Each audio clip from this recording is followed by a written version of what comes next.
네. 여러분들 너무나 잘 아는 오늘 바벨탑에 대해서 같이 한번 나눠보기 원합니다. 바벨탑. 세워졌던 위치는 이라크라고 합니다. 홍수 후에 노아의 후손들은 점점 마음이 식어갔습니다. 아브라함의 나이가 한 60세가 될 때까지 노아는 살아 있었답니다. 하나님의 뜻은 사람들이 온 세계로 퍼져나가는 것이었습니다. 그러나 노아의 후손들은 어떻게 하였습니까? 하나님의 뜻을 거스르고 흩어짐을 면하리라면서 높은 탑을 쌓아서 하늘에 닿게 하고 자기들의 이름을 내고 흩어지지 않겠다는 결심을 합니다.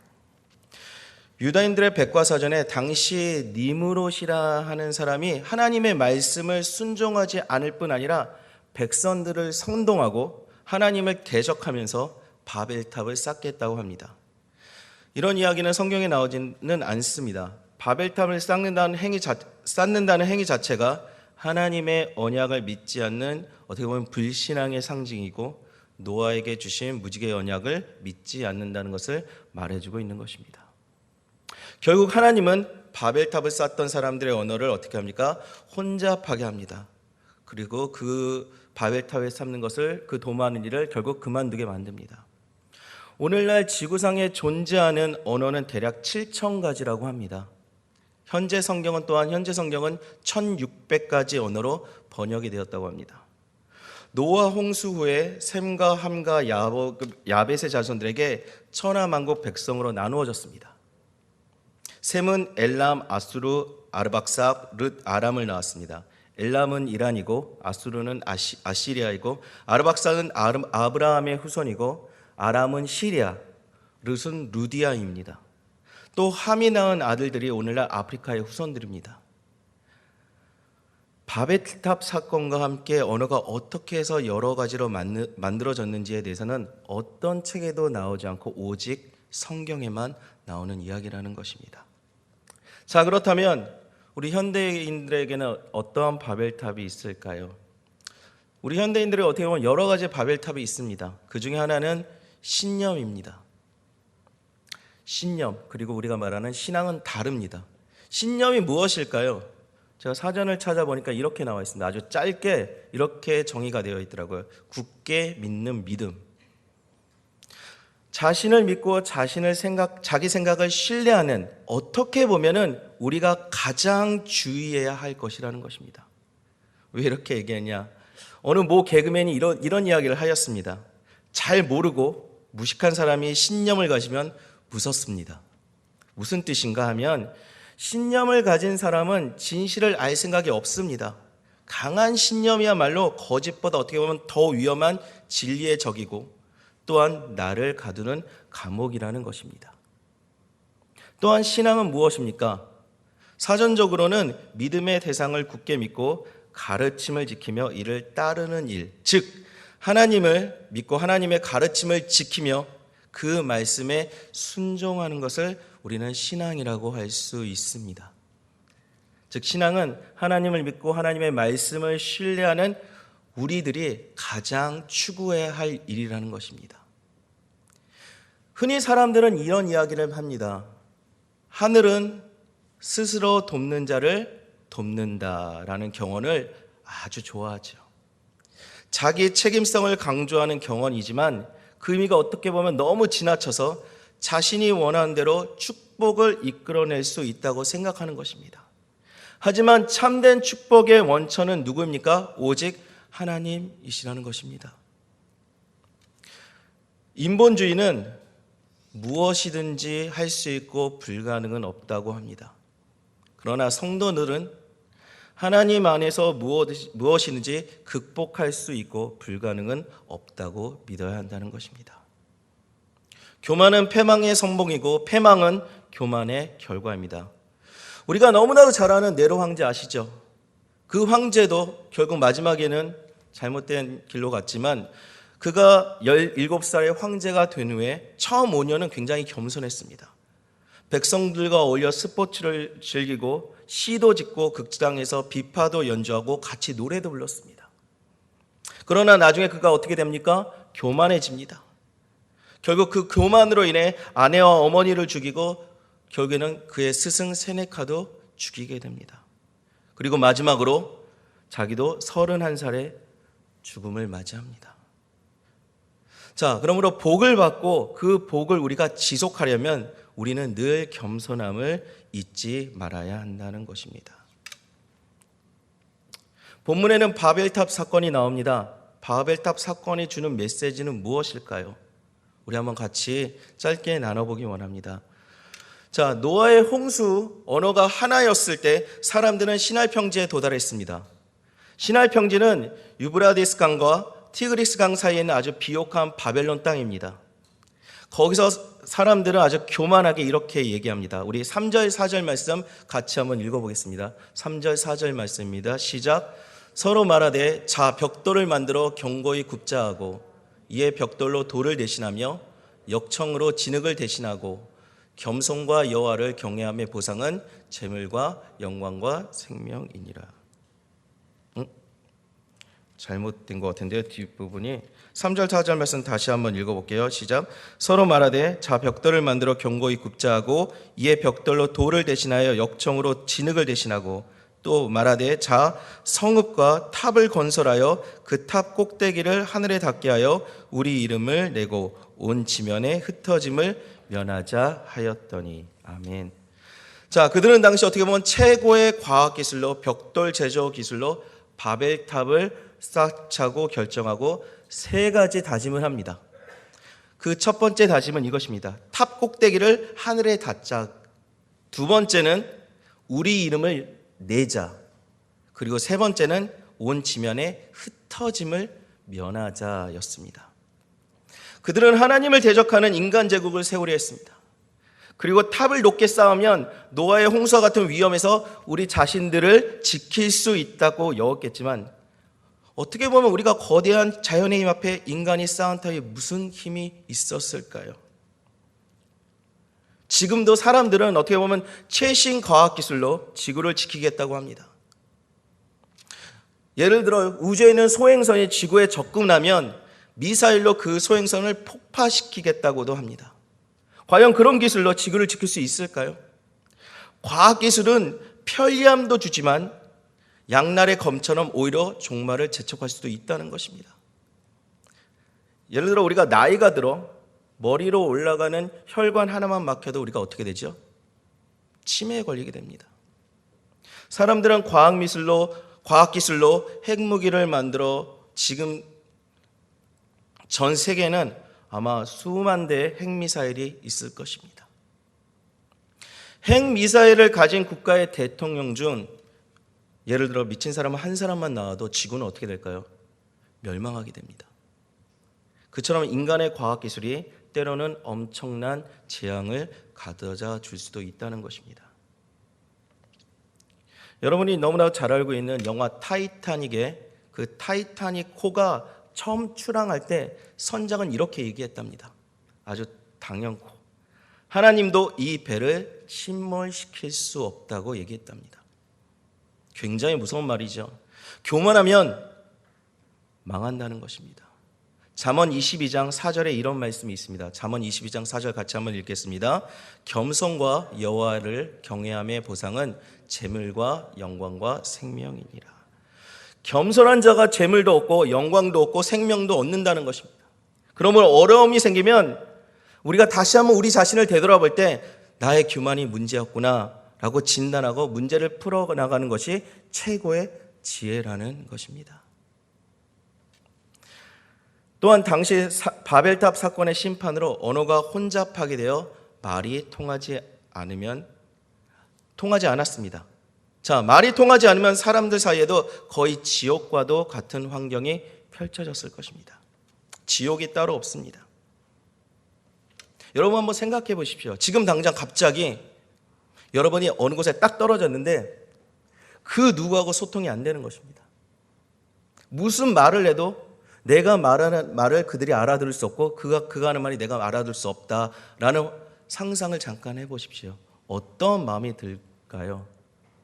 제가 어렸을 때 8살 때 이민을 갔습니다. 8살 때 이민을 가기 전에 나름대로 영어를 조금 배웠습니다. Hello, how are you? I'm fine, thank you, and you. 그 정도 다 하시죠. 헬로우가 뭔지는 압니다. 하와이유가 뭔지도 압니다. 자, 어머니가 부모님들이 저를 데리고 갑자기 남미라는 한 나라에 딱 저를 떨어뜨렸습니다. 처음 보는 외국인입니다. 헬로우 하니까 저도 모르는 다른 나라 말 올라라는 말이 나옵니다. 뭐지? 주위를 둘러보면 소위 말하는 황인종은 없습니다. 동양인은 없습니다. 다 백인입니다. 언어는 정말 제가 아주 그 어린 나이에 짧은 생을 살 동안 듣도 보도 못한 언어를 저에게 얘기합니다. 그리고 놀립니다. 그때 저는 어떻게 된 줄 아십니까? 패닉 상태였습니다. 거의 1년 동안 정말 집 밖을 나가지 못했습니다. 여러분 한번 생각을 해보십시오. 말이 통하지 않고 마음이 통하지 않으면 거의 지옥이 된다는 것입니다. 사랑과 진심을 담아 얘기했는데 남이 그 말을 가지고 오해를 하고 상처를 받는다면 얼마나 불행일까요? 예를 들어서 제가 인상을 쓰면서 사랑합니다. 그러면 제 말이 여러분들의 마음에 닿을까요? 아니면 예를 들어서 제가 웃으면서 죄송합니다. 못 알아들으실 거예요. 웃으면서 쇼테 마또 무슨 뜻이냐면 I kill you 이겁니다. 내가 너 죽일 거야. 자, 웃으면서 내가 너를 죽인다고 협박을 하고 있으면은 아니면 제가 인상을 쓰면서 사리를 가지고 사랑한다 얘기한다면 제 메시지가 여러분들에게 통할까요? 말이 안 통하면 거의 지옥이 되고 말이 잘 통하면 우리는 이곳이 바로 천국이라는 것입니다. 처음에 하나님께서 단일 언어를 주신 것은 우리가 서로 겸손히 협력하며 하나님께 영광을 돌리며 살라는 뜻이었습니다. 그런데 사람은 그 축복을 악용해서 바벨탑을 쌓음으로 결국 축복을 빼앗겼습니다. 그 축복을 회복해서 말과 마음이 통하게 하려면 무엇보다 우리에게 필요한 것이 있는데 그것이 바로 성령의 충만입니다. 과연 성령의 충만이 무엇일까요? 성령 충만, 우리가 성령 충만 하자고 하지만 과연 성령 충만이 무엇일까요? 성령 충만이 바로 이것입니다. 그냥 이겁니다. 성령 충만할 때 대화가 이루어지고 서로 고민을 들어주는 우리의 마음가운데 사랑과 은혜가 넘쳐 들어주고 서로 기도 제목을 나누고 그것이 바로 성령 충만이라는 것입니다.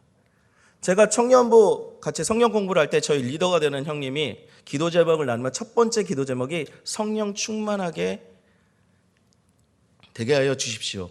이런 기도 제목을 내놨습니다. 그래서 제가 물어봤습니다. 도대체 성령 충만이 뭐예요? 성령 충만하면 우리는 어떻게 돼요? 그랬더니 그 형님이 이렇게 말씀하시더라고요. 성령 충만하면 내가 하지 말아야 할 것을 안 하게 되고 내가 해야 될 것을 한다는 것입니다. 하나님께서 주신 은혜와 은혜로 내 행동이, 내 마음이, 내 생각이 바뀌게 된다는 것입니다. 내 마음가운데 은혜가 넘치고 내 생각이 달라지고 온화해지고 서로 소통이 된다는 것입니다. 사람이 하나님을 멀리하고 세상 것으로 충만할 때는 생기는 현상은 언어가 혼잡해지고 의사소통이 잘 이루어지지 않는다는 것입니다. 반면에 우리가 하나님을 가까이하고 성령 충만하게 되면 어떻게 될까요? 이렇게 됩니다. 첫 번째는 언어가 바르게 됩니다. 언어가 바르지 않으면서 성령 충만하다고 주장하는 사람의 말을 결코 믿지 마십시오. 두 번째는 언어가 하나가 된다는 것입니다. 심지어는 쓰는 언어가 달라도 마음의 뜻과 소통이 이루어진다는 것입니다. 제가 외국에 있을 때 부르던 찬양 중에 가사 중에 이런 말이 있습니다. 제가 한번 읽어보겠습니다. 못 알아들으시겠지만 Ni la raza ni color de la piel, amarlos como hermanos del Señor. 풀이하면 간단합니다. 인종이고 피부 색깔이고 모든 것이 달라도 그리스도인답게 하나님 안에서 사랑을 하는 것입니다. 서로 소통하라는 것입니다. 그것을 상징적으로 나타낸 사건이 오순절 성령 강림 사건이었습니다. 오순절 성령 강림 사건의 가장 큰 특징은 무엇이었을까요? 각 사람들이 각 태어난 곳 방언으로 말하는데 그것이 자기 나라 말로 들렸다는 것입니다. 즉 오순절 성령 감림 사건은 온전한 의사소통을 상징하는 사건이라는 것입니다. 성령 충만하게 되면 타고난 이해력이 생기게 되고 온전한 의사소통이 이루어진다는 것입니다. 성령 충만을 우리가 보통 신기한 은사를 보여주고 기적을 행하고 특이한 영성을 보여주는 것이라고 생각하지 말라는 것입니다. 성령 충만의 가장 큰 특징은 위대한 영적 소통력과 소화력에 있다는 것입니다. 성령 충만하면 어떠한 고난도 잘 소화시켜서 영적인 에너지로 만들고 어떠한 말도 잘 소화시켜서 자기 영혼을 다시 한번 살찌운다는 것입니다. 그처럼 성령 충만해서 탁월한 이해심과 겸손으로 공동체에 기쁨을 주며 사시길 바랍니다. 마지막으로 창세기 1장 28절과 창세기 9장 1절을 같이 한번 읽어보겠습니다. 창세기 1장 28절입니다. 같이 한번 읽어보겠습니다. 시작. 하나님은 사랑을 창조하시고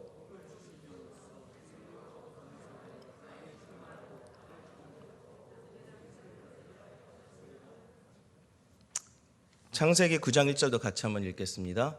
홍수 노아와 그 아들들에게도 복을 주시며 생육하고 번성하여 땅에 충만하라고 하셨습니다. 자, 이것이 무엇입니까? 바로 문화명령입니다. 문화명령을 망각하고 그 당시에 있던 사람들은 비옥한 시날 평지에서 부귀영화를 누리며 안주하려고 바벨탑을 쌓았습니다. 그래서 하나님은 언어를 혼잡하게 만들어 그들을 온 지면에 흩으셨습니다. 마지막으로 우리 8절 말씀 같이 한번 읽어보겠습니다. 8절 말씀입니다. 여호와께서 거기서 그들을 온 지면에 흩으셨으므로 그들이 그 도시를 건설하기를 그쳤더라. 여러분, 하나님께서는 안주하라고 우리를 만드시지 않았습니다. 하나님께서는 퍼지라고 말씀하셨습니다. 우리가 어디를 가든 사람에게 만남이 있으면 헤어짐도 있는 것입니다. 그럼 우리가 어떻게 흩어지는 것입니다. 너무 내 삶의 안주에서 하나님께서 나에게 말씀하신 걸 듣지 않고 오히려 거기서 거부하고 대적하면 이런 일이 난다는 것입니다. 제가 전에 섬겼던 교회에서 외국이다 보니까는 그분들이 결국 귀국하던가 아니면 다른 곳으로 옮기게 되면 저희들은 그때 어떤 예식을 하냐면 파송식을 가졌습니다. 그냥 그들에게 송별회를 가는 것이 아니라 파송을 했습니다. 이곳에서 너희들이 신앙생활을 잘했으니까, 이곳에서 우리들이 서로 함께 한 공동체를 이루어 신앙생활을 했으니까 이제 네가 그곳으로 가니까 우리가 너를 파송해서 그곳에서 너희들이 그리스도인답게 하나님의 복음을 전하고 하나님의 사랑을 전하라는 그런 파송식을 우리가 했습니다. 하나님이 온 지면에 우리를 결국 흩으셨습니다. 왜? 하나님을 대적하였기에, 하나님의 말씀을 듣지 않으려 하였기에. 여러분, 조금 살만하다고 우리의 사명을 잊고 안주하지 마시길 바랍니다. 항상 복음의 사명을 품고 그리스도인들답게 모이면, 우리가 기도하고 흩어지면 정말 하나님의 복음을 전하십시오. 또한 열심히 우리가 일해서 돈을 벌고 또한 선교를 위해 잘 풀 줄도 알아야 한다는 것입니다. 선교와 나눔 없이 돈을 쌓아놓는 것은 불행과 저주를 쌓아놓는 것과 마찬가지라는 것입니다. 교회도 그 사명을 다하지 않고 다른 일에 열중하면 어떻게 보면 우리 교회들도 현대판 바벨탑을 쌓는 것처럼 교인들 사이에 언어가 혼잡해지고 마음이 나눠지다가 결국 깨질 수도 있다는 것입니다. 스스로 흩어져서 우리의 사명을 감당하지 않으면 하나님께서 강제로 우리를 흩으십니다. 예루살렘 교회가 커져도 그의 사명을 온전히 감당하지 않으니까 하나님의 핍박을 통해 교회를 흩으셨습니다. 그처럼 바벨탑주의로만 모이지 말고 우리의 사명을 위해, 복음 위해 잘 흩어질 줄도 알아야 한다는 것입니다. 직장을 당장 그만두고 해외로 우리가 선교를 나가는 것이 그것만이 선교나 복음을 전하는 것이 아닙니다. 큰 교회로 몰려가서 사명을 품고 자기를 필요로 하는 교회로 가는 것도 선교입니다. 평안함을 희생하지 않으면 결코 우리의 사명과 선교는 이루어지지 않는다는 것입니다.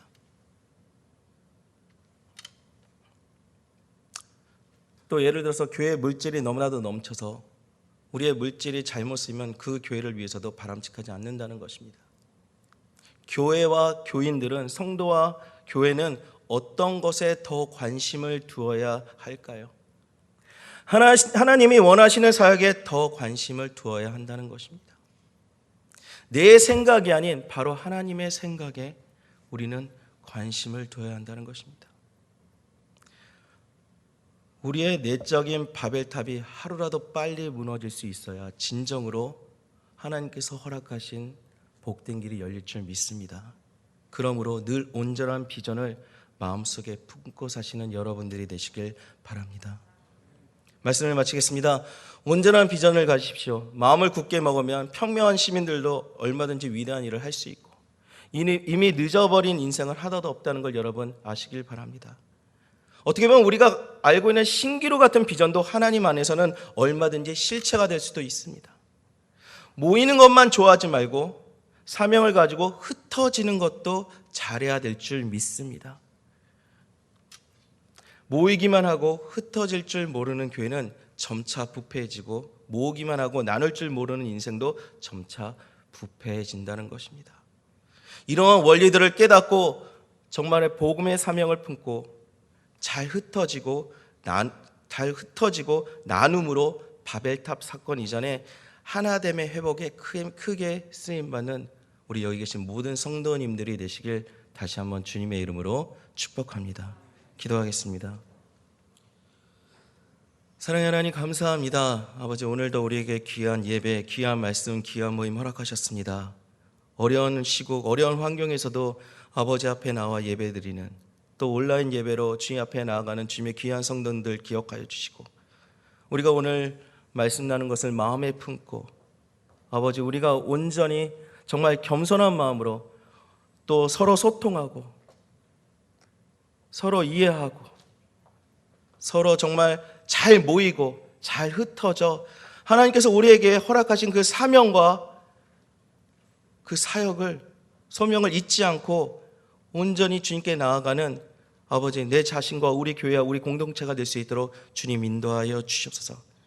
그리하여 우리의 말씀이 온전히 말씀대로 이루어질 수 있도록 도와주시고 그 가운데서 하나님의 놀라우신 역사를 우리가 경험하며 깨닫고 주님과 동행하는 우리 교회가 될 수 있도록 주님 인도하여 주시옵소서. 감사드리며 모든 말씀 예수님의 이름으로 기도드립니다. 아멘.